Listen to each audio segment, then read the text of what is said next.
Bismillahirrahmanirrahim. Assalamualaikum warahmatullahi wabarakatuh. Perkenalkan, nama saya Siti Nabila Eka Widyaningsih dengan NIM 220605501006 dari kelas A Prodi Ilmu Administrasi Negara, Fakultas Ilmu Sosial dan Hukum, Universitas Negeri Makassar. Video ini dibuat demi memenuhi ujian tengah semester pada mata kuliah pengantar sosiologi dan antropologi.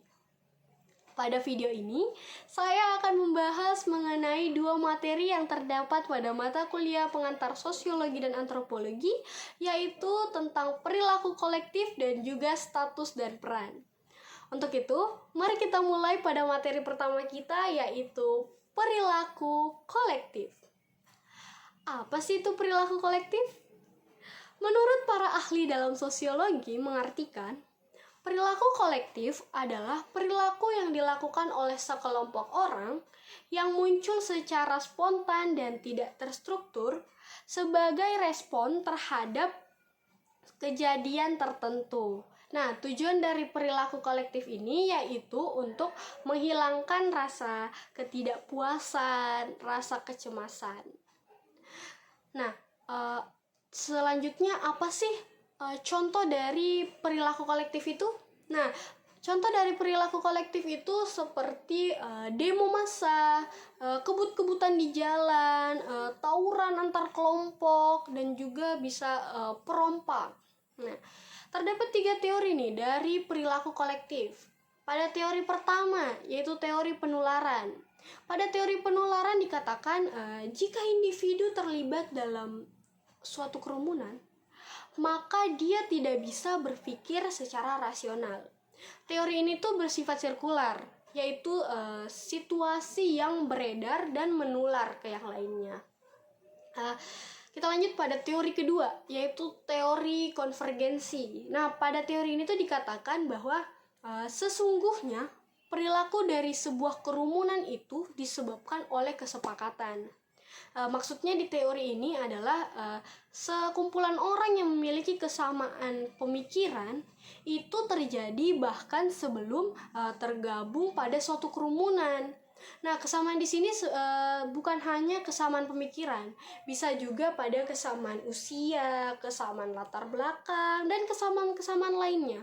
Nah, teori ini tuh merupakan teori yang kebalikan dari teori penularan.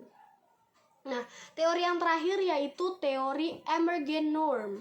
Nah, pada teori ini itu mengatakan meskipun seseorang datang dengan pemahaman yang sama dalam sebuah kerumunan, itu kemudian akan memunculkan tindakan baru yang melahirkan sebuah norma. Maksud dari teori ini itu adalah meskipun awalnya mereka memiliki kesamaan pemikiran yang sama di awalnya, ketika muncul suatu tindakan yang baru atau norma yang baru, maka akan diikuti oleh seluruh kerumunan. Nah, teori ini tuh merupakan penggabungan terhadap dua teori sebelumnya. Kita lanjut pada jenis dari perilaku kolektif. Terdapat 2 jenis. Pertama itu adalah kolektivitas terbatas. Kolektivitas terbatas itu mengacu pada orang-orang yang memiliki kedekatan fisik satu sama lain. Contohnya itu adalah keramaian ataupun kerusuhan juga. Terus yang kedua adalah kolektivitas luas atau perilaku massa. Ini tuh melibatkan orang-orang yang saling mempengaruhi satu sama lain meskipun tersebar pada jarak yang jauh. Misalnya ini tuh rumor, opini publik ataupun fashion. Nah, terdapat juga nih bentuk-bentuk dari perilaku kolektif. Yang pertama adalah kerumunan. Kerumunan adalah sekelompok orang yang berkumpul di sekitar seseorang atau kejadian di mana mereka sadar nih akan kehadiran orang lain dan memiliki jarak yang dekat. Nah, kerumunan atau crowd itu sebenarnya terbagi jadi beberapa bagian. Contoh yang pertama adalah temporary crowd. Itu orang yang berada pada situasi saling berdekatan di suatu tempat dan pada situasi yang hanya sesaat. Dan juga ada expressive crowd, yaitu sekelompok orang yang mengekspresikan perilakunya bersama-sama di suatu tempat atau di suatu situasi. Ada juga casual crowd, misalnya sekelompok orang yang berada di ujung jalan dan tidak memiliki maksud apa-apa. Ada juga conventional crowd, yaitu misalnya audiens yang sedang mengikuti seminar. Nah, ada juga acting crowd, yaitu sekelompok massa yang melakukan tindakan kekerasan. Nah, bentuk yang kedua adalah gerakan sosial.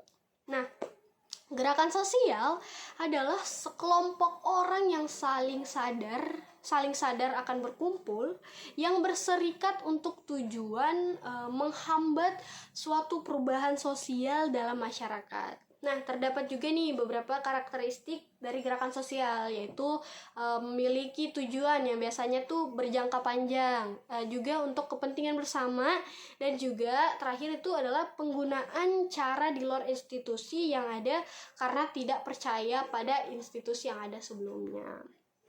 Nah, sebenarnya banyak faktor yang menjadi determinan dalam perilaku kolektif ini. Menurut Niels Melzer, ada enam nih kondisi yang merupakan determinan bagi perilaku kolektif.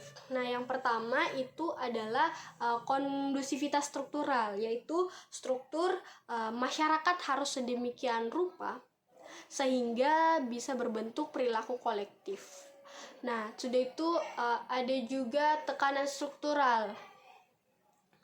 Itu apabila keadaan genting sedang melanda suatu masyarakat, orang-orang sering bergerak untuk bersama-sama mencari pemecahan atas persoalan yang terjadi.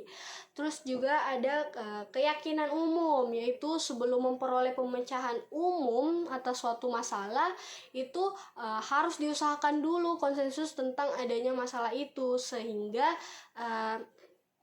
masalahnya dapat diketahui. Sudah itu dibentuklah pendapat mengenai hal itu, kemudian barulah diberikan solusinya. Terus ada juga faktor-faktor pendorong. Nah, adanya peristiwa penting tentunya bisa mendorong individu-individu untuk menanggapinya secara kolektif. Namun kadang-kadang ada isu-isu yang didramatisir nih agar dorongannya semakin kuat. Juga kita lanjut pada aksi mobilisasi. Nah, setelah faktor tersebut itu ada, disusunlah suatu kelompok untuk melancarkan aksi. Sudah itu kadang juga kalau kita ada organisasi yang disusunnya secara terburu-buru, itu biasanya tidak berbentuk dan agak longgar. Yang terakhir ada operasi kontrol sosial. Nah, ini tuh berhasil tidaknya dukungan kolektif para individu itu sangat tergantung pada keberhasilan atau kegagalan mekanisme kontrol sosial di lapangan. Mekanisme kontrol sosial ini biasanya meliputi seperti polisi, pemerintah, atau juga media yang secara bersama-sama akan mempengaruhi munculnya perilaku kolektif. Nah, dari pemaparan dan penjelasan tadi dapat kita simpulkan nih poin-poin penting yang ada dalam perilaku kolektif. Nah, poin pertama itu adalah dilakukan secara bersama-sama oleh sejumlah orang. Yang kedua nih, bersifat spontan dan tidak terstruktur. Yang ketiga adalah bersifat rutin. Dan yang terakhir adalah merupakan tanggapan terhadap rangsangan tertentu. Nah, kita lanjut ke materi kedua, yaitu status dan peranan. Apa sih status dan peranan itu? Untuk memahaminya, mari kita pahami dulu nih dari penjelasannya, dari pengertiannya dulu kita pahami. Nah, status adalah posisi seseorang dalam suatu kelompok atau posisi suatu kelompok dalam hubungannya dengan kelompok lain. Contohnya nih seseorang yang dapat memposisikan dirinya dalam masyarakat. Nah, misalnya dia adalah seorang guru atau seorang dokter atau seorang mahasiswa. Nah, saat itulah yang dikatakan dengan status. Nah, status sosial juga bisa dibedakan menjadi 3 macam. Nah, yang pertama itu adalah status yang dianggap. Nah, status yang dianggap atau biasa disebut ascribed status itu adalah kedudukan seseorang dalam masyarakat yang diperoleh itu tanpa memperhatikan kemampuan seseorang tersebut, tetapi ini tuh berdasarkan kelahiran atau keturunannya. Nah, yang ini tuh terdapat pada masyarakat sistem pelapisan sosial tertutup. Ada juga status tercapai nih yang bisa disebut dengan achieved status, yaitu adalah kedudukan seseorang yang dicapai melalui usaha-usaha yang disengaja.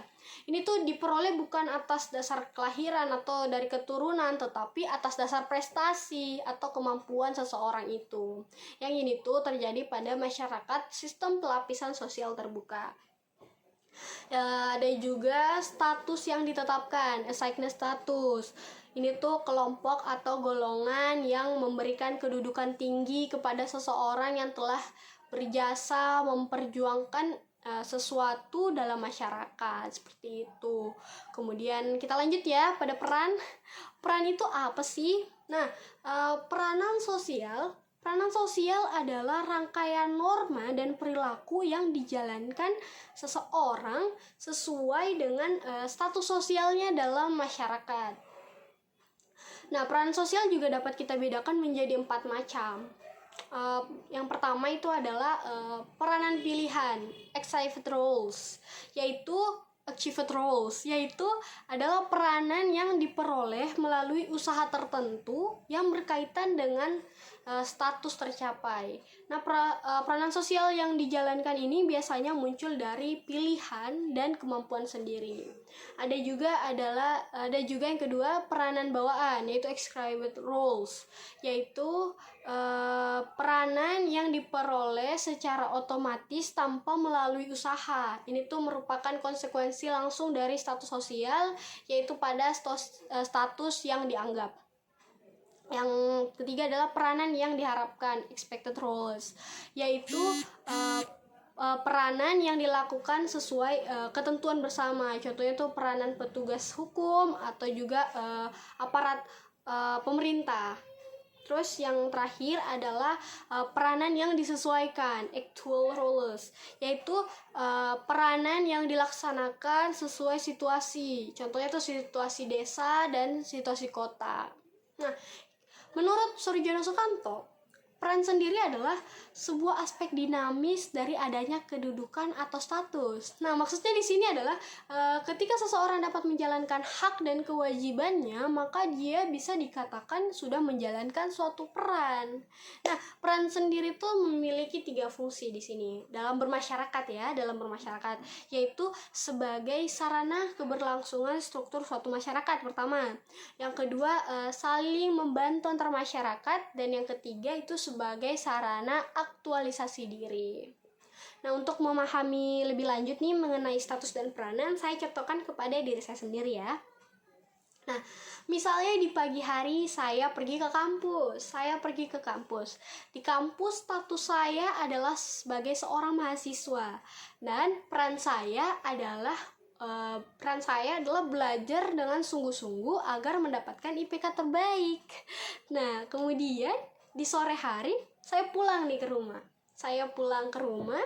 Saya berganti status saya adalah menjadi seorang anak. Nah, peran yang saya miliki yaitu adalah menaati aturan-aturan yang ada di rumah, seperti menghormati orang tua saya dan lain sebagainya. Nah, setelah memahami penjelasan dan pemaparan kita tadi sebelumnya, pasti muncul suatu pertanyaan kan? Pertanyaan, mengapa status dan peranan digabung?